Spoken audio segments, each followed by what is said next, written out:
원정호의 고수집게 안녕하십니까. 이번 프로그램에서는 마침 한국은행 금융통화인허도 기준금리도 인상을 했는데 시적절하게 맞게 또 맞습니다. 오셨습니다. 네. 이완수 SC제일은행의 강남에서 제일 핫한 그 도곡동 프라이빗 뱅커 센터에 또 PB이시면서 화폐 전문가입니다. 그래서 지금 가장 핫한 그 달러화라든가 가상화폐에 대해서 좀 이야기를 나눠볼 텐데요. 많은 것을 또 오늘 배울 수 있을 것으로 보입니다. 안녕하십니까, 이한수입니다. 네. 너무 거창하게 소개를 해주셔갖고 부담이 좀 되네요.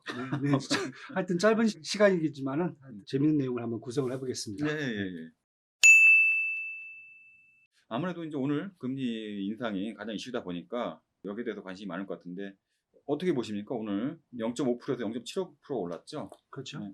네, 사실 뭐 이건 예상이 좀 됐었고요. 네. 지금 전반적인 외환 시장이 달러 강세로 가는 분위기입니다. 어차피 환율이라는 것은 이제 두 통화 간의 교환 비율이에요. 교환 비율이기 때문에 양국 간의 이제 변수가 중요한데 네.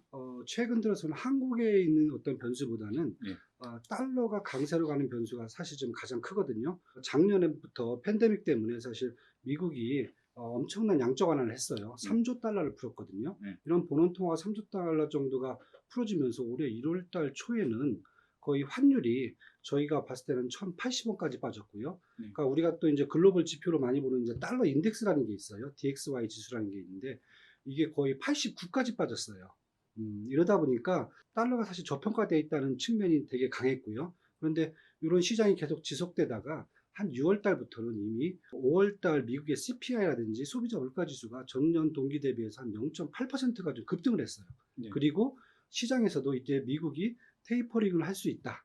아니면 이제 내후년 정도에는 이제 금리 인상까지 가능하다. 뭐 이런 소문이 돌기 시작했고요. 반면에 이제 유럽 중앙은행이죠. 이쪽에서는 통화 완화 정책을 지속하겠다. 그러니까 결론은 달러가 더 이제 강세로 갈 수 있는 그러한 기반들이 마련된 거죠. 네. 이런 부분들이 지난주 같은 경우에는 이제 미국이 이제 연준위에서 그 의사록을 발표하면서 대부분의 의원들이 이러한 의견에 동의를 하고 있다는 게 나오니까 사실 지난주부터 환율이 갑자기 급등하는 그런 모습을 보인 게 사실은 이제 가장 큰 지금 변수라고 보시면 될 것 같습니다. 그러면은 지금 상황에서는 어떻게 달러 투자를 할 수 있는 방법은 뭐가 있고 어떻게 하는 게 좀 가장 초보자들이 접근하기 좋은 그렇죠. 방법인가요? 일단 초보자분들이 접근하시기 전에 네. 일단 6월 말쯤에 이미 달러가 저평가됐다는 얘기가 있었어요. 한 1,108원 정도? 그렇죠. 예, 이 정도까지 빠진 적이 있었어요. 이미 그때는 테이퍼링 얘기가 나옴에도 불구하고 달러 가격이 사실 좀 빠진 상태였거든요. 그때 이미 자산가 분들은 달러 매집을 좀 많이 했어요. 저 같은 이제 뭐 PB들도 그때 보면 달러가 워낙 약세이니까 그럴 때 이제 달러 저가 매수를 사실 권해드리는 케이스죠. 그분들이 이제 지금 한 2달 정도 현물을 갖고 계신 분들은 한 지금 4에서 한 뭐 5% 정도 수익이 난 상태고요. 그 다음에 달러를 현물로 안 사고 ETF라는 게 있어요. 코덱스, 뭐 달러 선물 ETF, 뭐 2배 레버리지 이런 걸 사신 분들은 수익률이 한 8에서 10% 정도가 이미 돼요.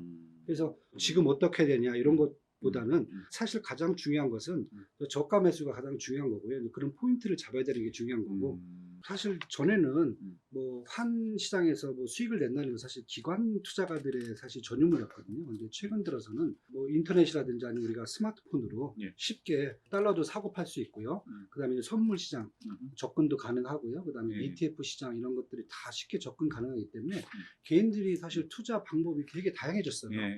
제가 일단 일례로 가장 우리 개인들이 많이 접근하는 현물 시장. 그러니까 달러를 직접 매수하는 것부터 이제 간단하게 좀 설명을 드리면은 이렇게 인터넷에서 보면은 기준 환율이라는 게 막 떠요.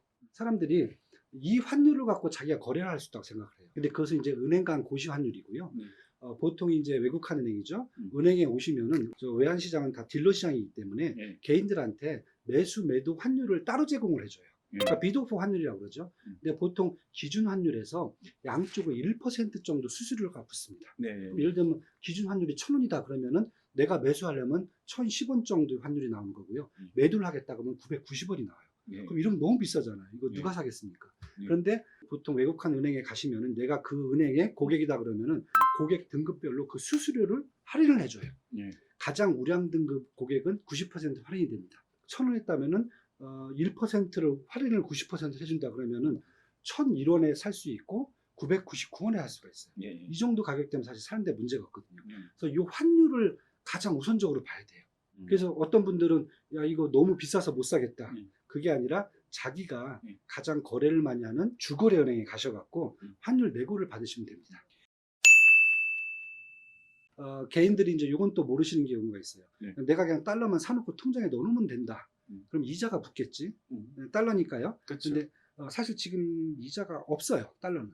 아. 왜냐하면 미국의 연준위에서 타겟 금리가 0에서 0.25%예요. 아. 그러니까 어차피 이 달러 예금은 아. 미국에 있는 그 정기예금하고 똑같아요. 정기예금도 지금 한 6개월짜리가 0.01% 정도 이자밖에 안 줘요. 그래서 사람들이 달러 사놓고 바로 팔 거 아니고 통장에 넣었는데 이자가 없다고 화를 내세요. 그건 저희가 주는 게 아니라 미국에서 주는 거예요. 근데 만약에 또 그게 싫다.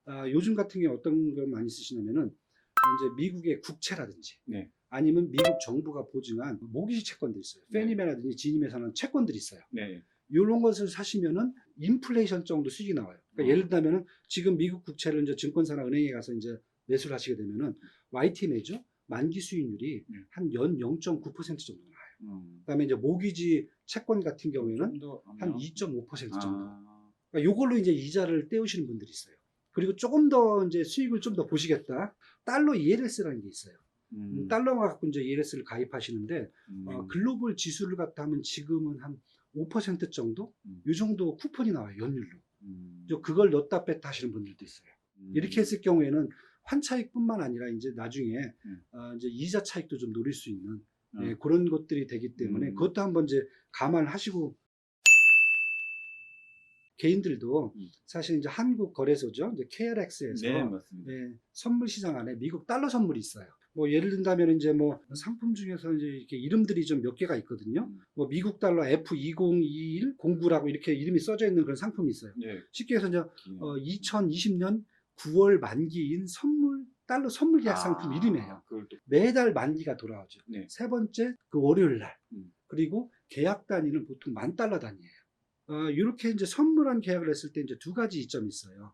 첫 번째가 뭐냐면 보통 이제 위탁 증거금이 지금 한 3.37%가 나오네요. 그러니까 예를 들자면은 한 계약을 이제 매수하고 싶어요. 그러면 선물 환율이 1,100원이라고 쳐요. 그러면 선물 환율 1,100원 곱하기 한 계약이면 $10,000라고 했잖아요. $10,000 곱하기 위탁 증거금이 3.37%예요. 그럼 다 합치면은 37만 1,250원이 나와요. $10,000짜리 계약 하나 하는데 37만 1,250원이면 계약 하나를 할 수가 있는 거예요.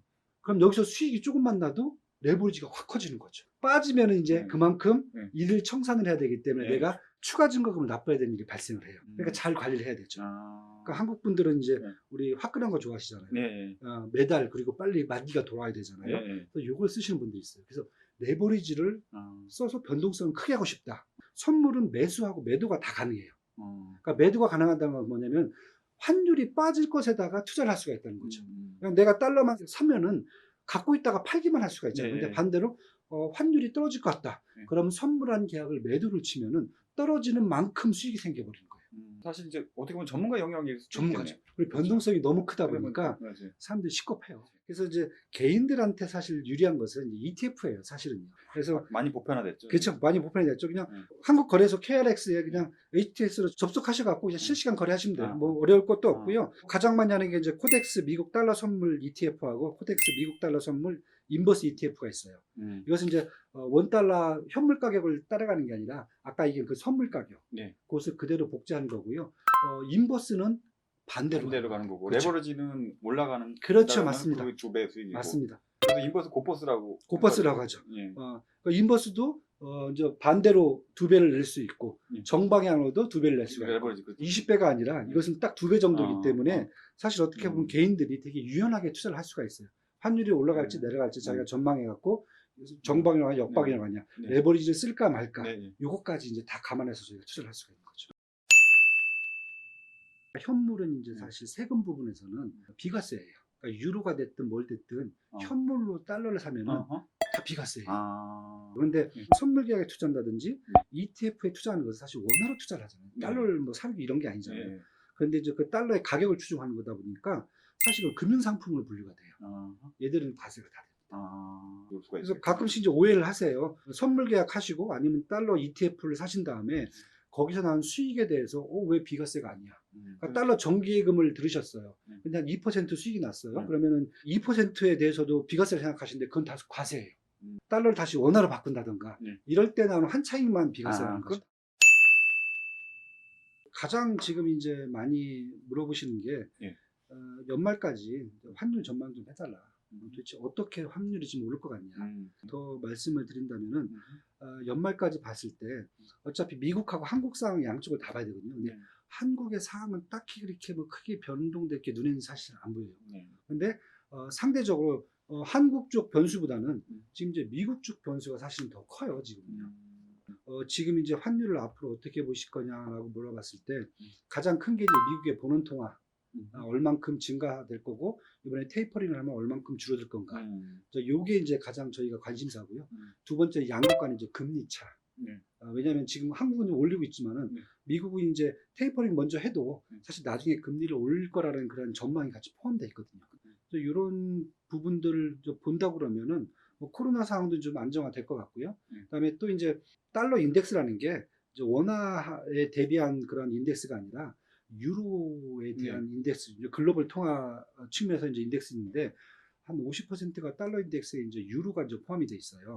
그렇다 보면 유로는 지금 원화를 계속 유지를 하겠다. 그러면 사실 달러의 강세가 되게 강하게 나올 수가 있습니다. 그래서 저희들이 이제 이 정도면 과연 얼마쯤 가겠나라고 봤을 때 달러 인덱스가 한 90, 한 7, 8 정도는 나오지 않겠느냐. 그 정도 수준이면 그러면 그게 한 1,200원 정도. 그래서 저희가 1,200원 정도를 보는 게 그 정도까지는 나올 수 있다. 그래서 연말에 그 정도 나오면 또 동시에 테이퍼를 자꾸 얘기 나오면은 국내 주식시장에서 또 이탈된 자금들도 계속 나올 거고요. 그다음에 국내 채권 시장에서도 당연히 이탈된 자금들이 나올 거고요. 이렇게 됐을 경우에 그 속도가 되게 가속화될 수가 있다는 거죠. 그러네요. 그래서 지금은 제가 뭐 확답을 드릴 수는 없겠지만은 아마 지금 투자는 하반기까지는 일단은 원달러 환율을 상방을 보고 투자하시는 게 가장 좋지 않겠느냐. 이렇게 지금 생각하고 있습니다. 달러가 약세로 갈 때 ETF로 이제 국내에서는 원달러 환율을 해지를 하잖아요. 글로벌 통화들은 유로를 갖고 해지를 해버립니다. 그러니까 달러가 약세로 간다. 그럼 달러를 팔아야 되잖아요. 팔고 그럼 뭐 사겠습니까? 유로를 사겠죠. 그렇죠. 저희가 또 이제 재미있게 얘기한 것 중에 원저제 통화라는 게 있어요. 그러니까 호주 달러라든지 캐나다 달러인지 왜 얘네들이 글로벌 시장이 중요하냐면은 호주 달러는 철광석이라든지 석탄 같은 이런 광물들이 엄청 많아요. 그 다음에 캐나다 같은 경우는 원유예요. 다 미국으로 지금 파이프라인으로 들어가거든요. 그러다 보니까 유가가 오르면은 캐나다 달러의 통화 가치가 올라가 버려요. 만약에 유가가 올라갈 것 같다. 캐나다 달러를 투자를 해버리세요. 그 다음에 또 하나는 이제 캐나다에 이제 자녀분들, 가족들이 유학을 가 있다. 호주에 유학 가 있다. 그러면 이제 호주 달러든 캐나다 달러가 필요하잖아요. 어차피 써야 될 돈이면은 그걸 갖고 또 이제 투자를 하신 분들이 나오는 거죠. 오늘 여기까지 하고 두 번째 하편으로는 이제 비트코인에 대해서도 지금 저희가 좀 해야 될 대화들이 많은데 비트코인은 다음 순서에서 다시 모시고 말씀 나누기로 하겠습니다. 네, 감사합니다.